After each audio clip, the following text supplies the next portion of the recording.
নমস্কার বন্ধুরা, রকি কিচেনের তরফ থেকে সকলকে স্বাগত জানাচ্ছি। আবার একটা রেসিপি আপনাদের মাঝখানে শেয়ার করতে চলেছি, সেটা হলো ফুলকপির পকোড়া।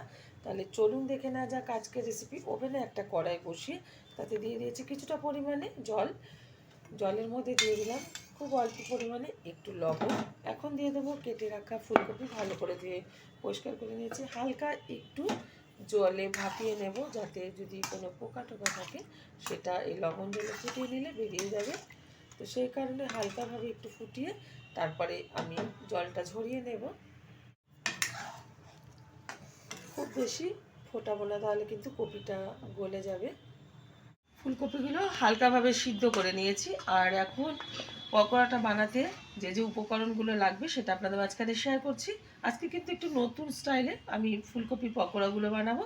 তার জন্য আমি থালায় নিয়ে নিয়েছি কিছুটা কুচিয়ে ধনে পাতা, আর এখানে নিয়েছি কিছুটা এই যে গুঁড়ো করে নিয়েছি মুসুরির ডাল। এটা আমি মিক্সিতে হালকা গুঁড়ো করে নিয়েছি। আর এখানে কিছুটা মুসুরির ডাল সিদ্ধ করে নিয়েছি। আর যা যা উপকরণগুলো এখন মেশাবো সেটা শেয়ার করছি। প্রথমেই দিয়ে দিচ্ছি এখানে পরিমাণ মতো লবণ। লবণটা বুঝে ব্যবহার করতে হবে, যেহেতু ফুলকপিতে কিন্তু আমি লবণ দিয়ে আমি সিদ্ধ করে নিয়েছি। দিয়ে দিচ্ছি কালো জিরে, দিয়ে দিচ্ছি স্বাদ মতো চিনি, দিয়ে দেবো গুঁড়ো করে রাখা মুসুরির ডাল, দিয়ে দেবো চিলি ফ্লেক্স, আপনারা এখানে গোলমরিচের গুঁড়ো ব্যবহার করতে পারেন। দিয়ে দিচ্ছি হলুদ গুঁড়ো হাফ চামচ মতো, দিয়ে দেবো খুব সামান্য পরিমাণে বেসন, আর দিয়ে দিচ্ছি এখানে সিদ্ধ করে রাখা মুসুরির ডাল। ভালোভাবে এখন কপিটাও ঢেলে দিচ্ছি। ভালোভাবে এখন ফুলকপির সাথে উপকরণগুলো আমি মেখে নেব। ফুলকপির সাথে উপকরণগুলো কিন্তু খুব সুন্দরভাবে হালকা হাতে মেখে নিয়েছি। বেশি চাপলে কিন্তু এটা ভেঙে যাওয়ার ভয় আছে, যেহেতু ফুলকপিটা আমি সিদ্ধ করে নিয়েছি।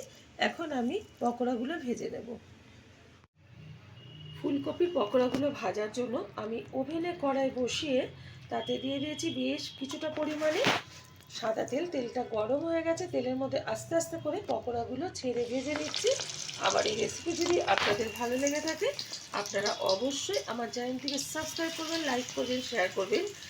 আর এরকম নতুন স্টাইলের একবার ফুলকপির পকোড়া আপনারা বানিয়ে খেয়ে দেখবেন। আশা করি ভীষণ ভালো লাগবে। প্রত্যেকে কিন্তু ভীষণ ভালো জানেন, তবুও আজকে আমি নতুন স্টাইলে আপনাদের ফুলকপির পকোড়াটা বানিয়ে দেখাচ্ছি। আপনারা চা, কফি বা মুড়ির সাথে এটা খেতে পারেন।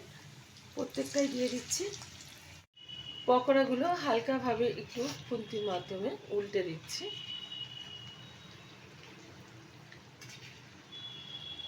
এই পকোড়াটা কিন্তু অনেকেই জানে না, তো আমি ওই কারণে আজকে আপনাদের মাঝখানে নতুনভাবে শেয়ার করলাম। এর আগে একদিন বাড়িতে বানিয়েছিলাম, তো আমার পরিবারের ভীষণ ভালো লেগেছে। আর ভালো লাগা জিনিসগুলোই আপনাদের মাঝখানে আমি শেয়ার করি। তো উল্টে পাল্টে ভালোভাবে ভেজে নিচ্ছি পকোড়াগুলো। উল্টে পাল্টে ভালোভাবে ভেজে নিয়েছি। এখন তুলে নেবো একটা পাত্রে, আর গরম গরম ডাল ভাতের সাথে এটা সার্ভ করব। দেখা হবে পরের ভিডিওতে নতুন কোনো রেসিপি নিয়ে। ধন্যবাদ।